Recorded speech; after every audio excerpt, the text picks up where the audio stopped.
I was sitting in the hospital hallway, listening to the steady rhythm of the ventilator behind the glass door, where my wife lay motionless. Then I heard my daughter-in-law's voice from the on-call room next door. Cold, rushed. She's not going to wake up anyway. Her kidney is the last chance for my child. I froze.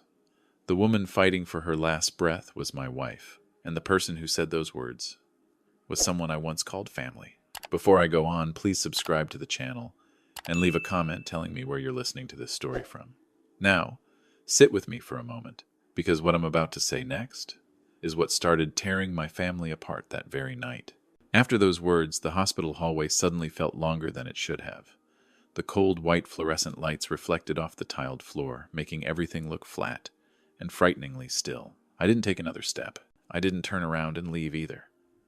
I stood there, frozen, as if any movement would cause the truth I had just heard to shatter and spill at my feet. I've lived long enough to know that some moments don't allow immediate reactions. If you react, you're wrong. If you speak, you lose everything. I leaned my back against the cold wall, my hand gripping the small box I had brought from home. Inside were a few old photos of Nancy, the safe key she always kept with her, and a small note she had written in a hurry before leaving the house the day the accident happened. I had never opened it, and at that moment, I didn't have the courage to. The door to the on-call room was slightly open. I heard Kevin, my son, saying something under his breath. His voice was uncertain. He sounded like a child backed into a corner, not brave enough to object and not clean enough to refuse. Stephanie answered quickly, clearly, like someone who had rehearsed every line. She talked about time, about opportunity, about how everything was already locked in within the system. Not a single word about Nancy as a human being, just a file, a backup resource. I realized I was shaking, not from fear, but from a contradiction too obvious to ignore. The woman who had lived with me for more than 40 years, the woman who was careful with every signature, every piece of paper, was now being labeled as having consented to a decision she had never discussed with me. Nancy never liked hospitals. She trusted cold procedures even less. She once told me that if one day she was no longer conscious, things should be left to nature.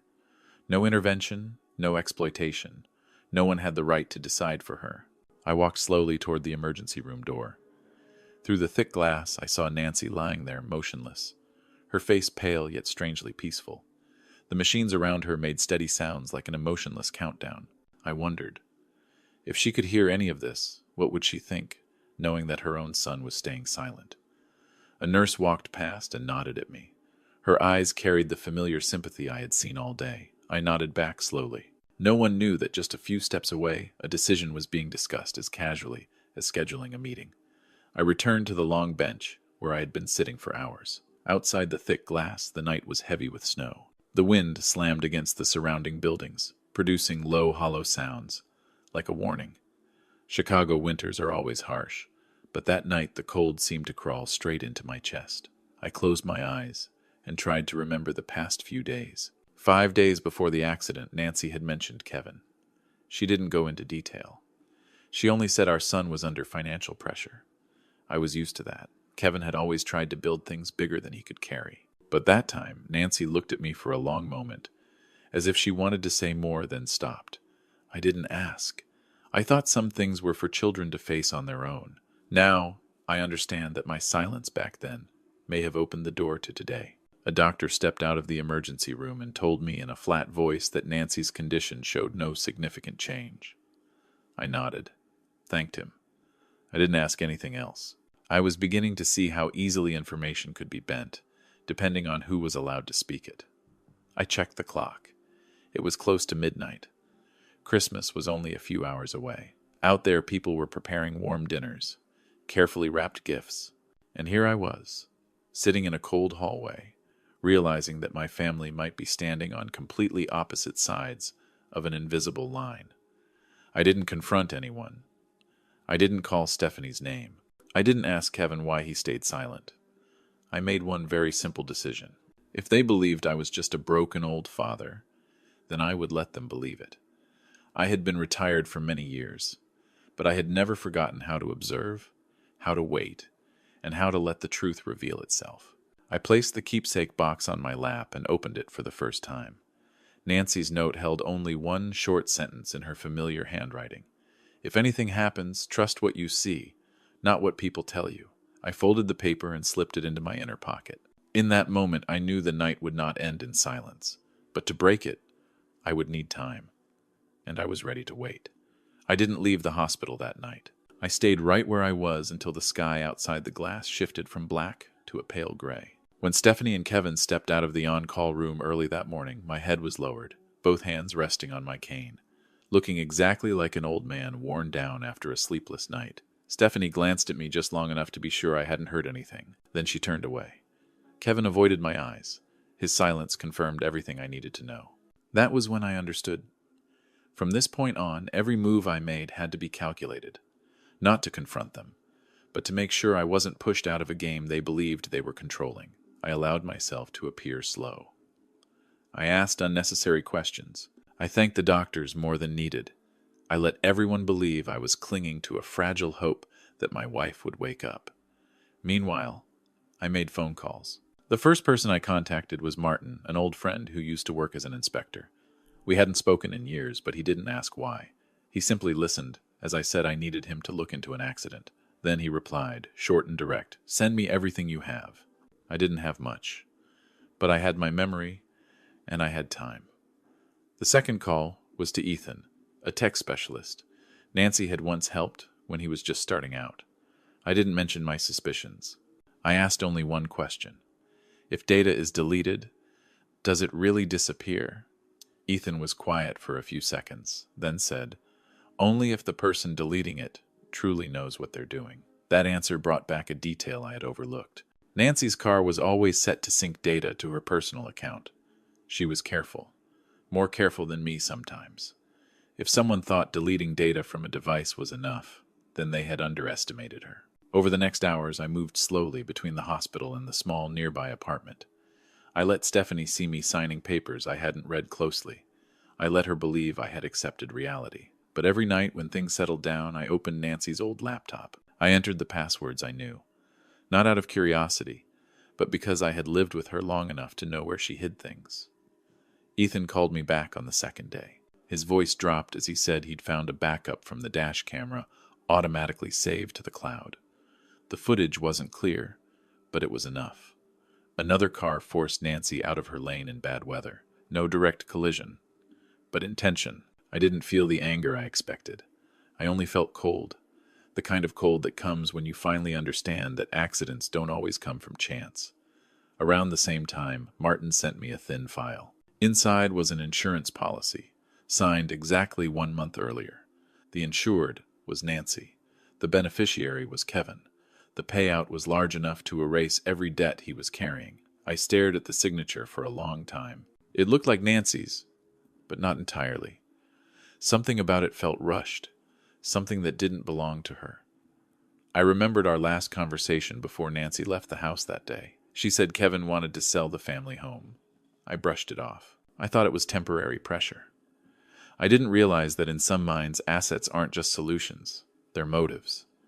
Stephanie began to change her behavior. She spoke to me more. Her voice softened. She called me Dad. She mentioned Leo, the child who was waiting for a miracle.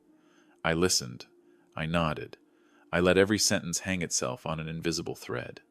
One thing stood out. All information about Nancy's condition passed through Stephanie before reaching me. She explained everything with expertise, with terms I didn't challenge. But I noticed a troubling pattern. No change. No signal. Prepare yourself.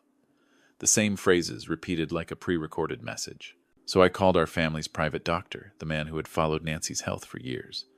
I didn't ask him to break any rules. I simply asked him to visit my wife as a private individual. No files, no notice. After seeing Nancy, he called me. His voice lowered. "Donald, something isn't right. Her condition doesn't match what they're describing." That didn't surprise me, but it confirmed that I wasn't alone in what I was seeing. I began connecting the pieces. An accident arranged carefully enough to avoid attention. A rushed insurance contract. An organ donation file quietly closed in the system. A son silenced by debt. A daughter-in-law who understood hospital systems too well. Nothing loud. Nothing chaotic. Just a sequence of cold decisions. That evening I returned to the same hallway, the same bench where I had read Nancy's note. I watched the snow fall outside and thought of one simple truth. If I stayed silent, everything would unfold exactly as they planned. And by the time the truth surfaced, it might be too late. I had no intention of using money to buy silence or apply pressure. I didn't want to destroy anyone with my own hands. I only wanted the light turned on at the right moment. And to do that, I needed to turn their confidence into their greatest mistake. I didn't rush. When someone believes they've controlled everything, they start walking faster, straight toward their mistake. Stephanie was in that exact state. She began talking about final steps with a sense of relief, as if everything left was just procedure. Kevin was different. He spoke less. His eyes never settled, but that hesitation only made him cling tighter to the wife he believed was leading the way. I chose to appear at the right moment and in the right role. I told Kevin I was tired, that I no longer had the strength to keep waiting. I mentioned my age. I said Nancy wouldn't want this meaningless silence to drag on. I spoke slowly, evenly, letting every word sound like surrender. Kevin exhaled. He didn't look at me for long. He was afraid of seeing something he didn't want to face. Stephanie was different. She looked at me the way someone inspects an item that's almost theirs. There was no joy in her eyes, only confirmation. When I suggested holding a small farewell and prayer gathering for Nancy, right in the hospital lobby, she nodded almost immediately. I said I wanted it before signing the final papers.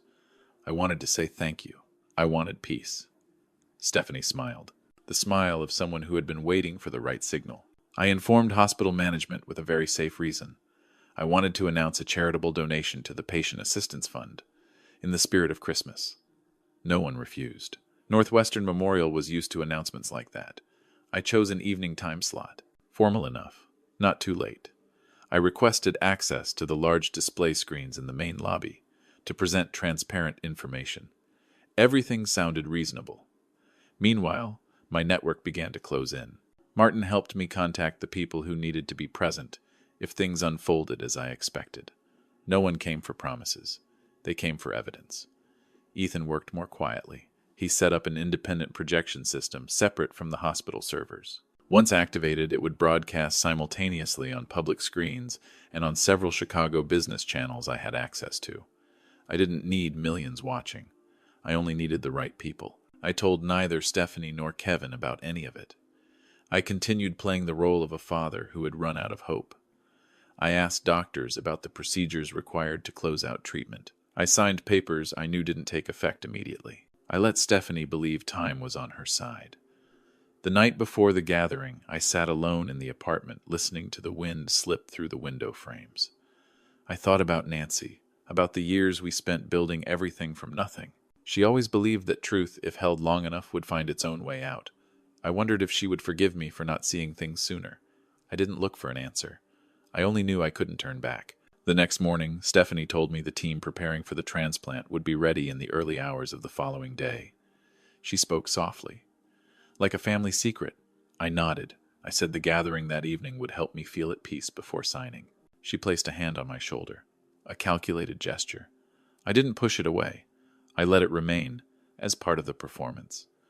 The evening arrived faster than I expected. The hospital lobby was neatly arranged, the lighting softer than usual. A few reporters appeared just as I had predicted. Hospital leadership stood in line, polite and cautious. Kevin wore a dark suit, his face tight. Stephanie stood beside him, calm to the point of being unsettling. I stepped forward, leaning on my cane, each step slow. I could feel the eyes on me, some curious, some sympathetic. No one suspected that this old man was carrying more than farewell words. I began speaking about Nancy. Not long, not poetic. I talked about a woman who valued order, believed in responsibility, and was careful with decisions that affected others. I said she taught me one thing above all: never let silence be used against you. Stephanie remained still. Kevin swallowed. I signaled the technician. The screen behind me lit up, but nothing played yet. I turned to Kevin and gave him one last chance. I asked very gently if he had anything he wanted to say to his mother. Kevin opened his mouth, then closed it. He looked at Stephanie, just for a second. But that second was long enough for me to know he had chosen. I nodded, not to Kevin, to myself. I pressed the button. In that moment, I was no longer a broken old father. I was simply a husband doing what needed to be done. And I knew that from this second on, every exit they believed they had was already closed. The first sound that filled the lobby wasn't a voice, but a heavy silence. The images on the large screen didn't move right away. Just a frozen frame, a timestamp, a login account name, and a small line confirming that an action had been executed within the internal system. I saw Stephanie tilt her head slightly, as if making sure she was seeing it correctly. Kevin went rigid, his hands clenched tight. Then a familiar voice came through. Not loud, not sharp, just clear enough for the entire lobby to hear. It was Stephanie, speaking in what she believed was a private exchange. She mentioned the right timing, that everything had been prepared, that Nancy was no longer capable of responding. No single word crossed a legal line, but every sentence fell perfectly into place, like pieces of a puzzle that could no longer be denied. I didn't look at the screen. I watched the people standing in front of me. A few hospital executives began exchanging glances. One reporter lowered their head, writing quickly. Stephanie stepped back half a pace. Kevin turned toward me, his lips trembling, but no sound came out. I thought of the moment earlier, when I had given him one last chance. He had missed it. The audio shifted to the next clip. Another recording. Shorter, clearer. This time Stephanie spoke about the collision on the snowy night. No details, just enough to understand that it hadn't been entirely accidental. I heard a sharp breath somewhere in the crowd. No one stood still anymore. I raised my hand to signal a stop. The screen went dark. I turned back to the room, my voice steady, slow, just as it had been all evening. I said I had no intention of turning this place into a courtroom. I only wanted the truth to be seen before any doors were closed. I reminded them that Nancy had never agreed to let anyone decide in her place, and that, in a family silence in the face of wrongdoing, is also a choice. Stephanie tried to regain control of her voice. She said it was a misunderstanding, that the recordings had been edited, that I was reacting under emotional distress. She spoke fast, too fast. I didn't respond. I simply stood there, letting her speed expose her panic. That was when the phone in my jacket pocket vibrated. I didn't take it out right away. I waited until Stephanie stopped speaking, until the room fell into an uneasy void. Then I looked down at the screen. A short message. No explanation. Nancy is awake. She's asking for you. In that moment, every sound around me seemed to pull away. I didn't feel relief. I didn't feel joy the way people imagine it. I felt one thing clearly. The plan to keep Nancy silent had failed. I looked up. I told everyone that before anything continued, they needed to know one more truth. I said Nancy's condition was not what had been reported, that there had been interventions preventing her from responding as she should have been able to. I didn't use harsh words. I simply said the truth had been buried beneath layers of very reasonable explanations. A few members of hospital leadership began stepping away from their positions. I saw them speaking quickly among themselves. Stephanie could no longer stand straight. She looked around, searching for something to hold on to. Kevin stepped back again. He shook his head over and over, as if he could undo what was happening. The police arrived quietly.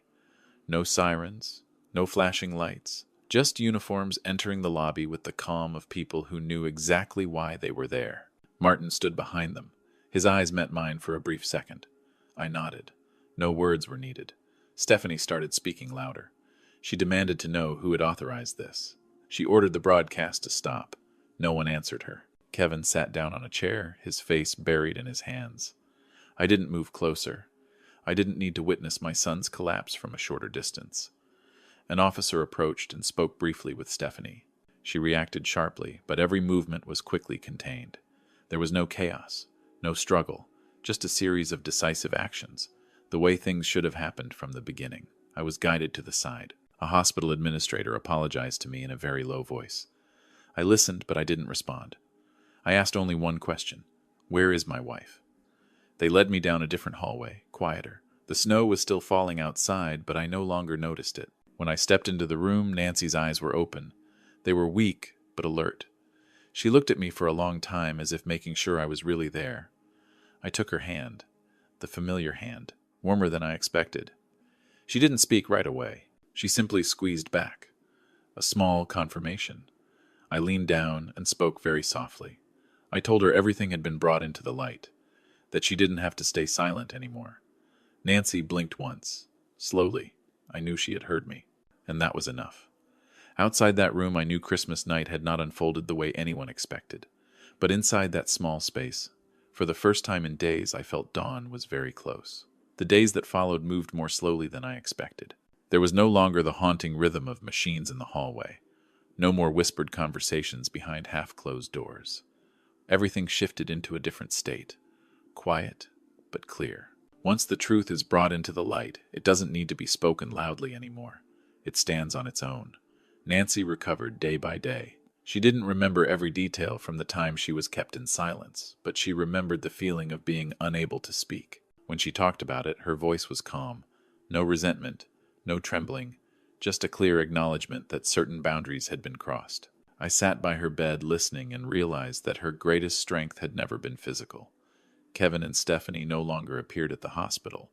I heard about everything through very official channels. No extra explanations were needed.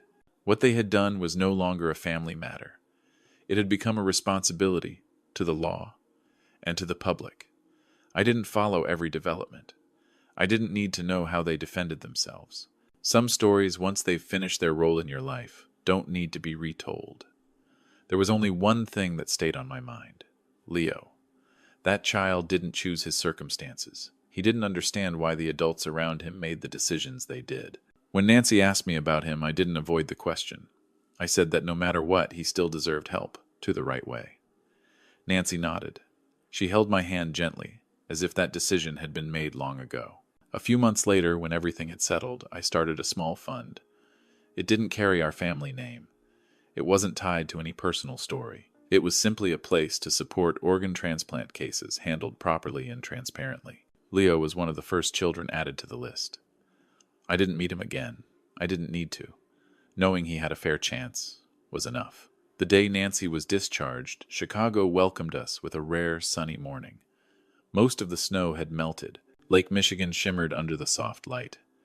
I picked her up in our old car, the one we'd driven together for years. No flowers. No congratulations.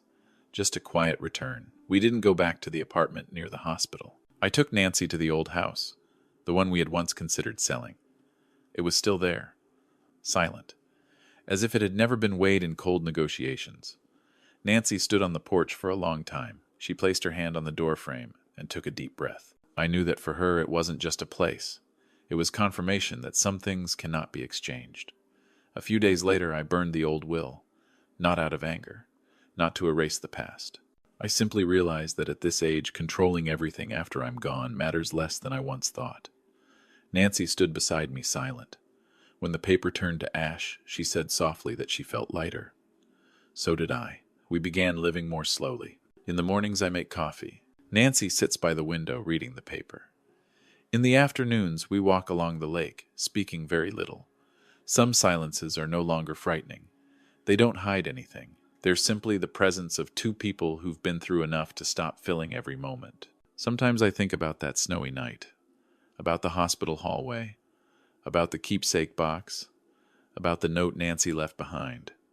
If I hadn't heard that sentence, if I had walked away a few steps earlier, if I had chosen to believe the familiar reassurances, maybe everything would have gone another way. But life doesn't run on hypotheticals. It runs on choices made when there's no way back. I don't see what I did as a victory. I see it as what needed to be done.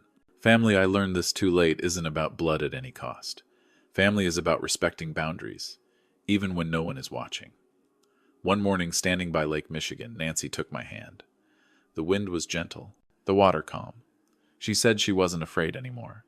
Not because everything was perfectly safe, but because she knew the truth. Even when delayed, still finds a way to speak. I looked out at the water, thought about everything we'd been through, and understood this justice doesn't need to be loud. It only needs someone patient enough to wait, and brave enough not to turn away when the truth whispers close by. This story ends here. Please subscribe to the channel, like and share, so that quiet, honest, and human stories can continue to reach others. Thank you for staying until the very end. The lesson that remains is simple and clear. The truth can be hidden, but it cannot be replaced. Family is not the place where silence protects wrongdoing. It's the place where someone knows when to stop, to preserve their conscience. I wish you a peaceful night.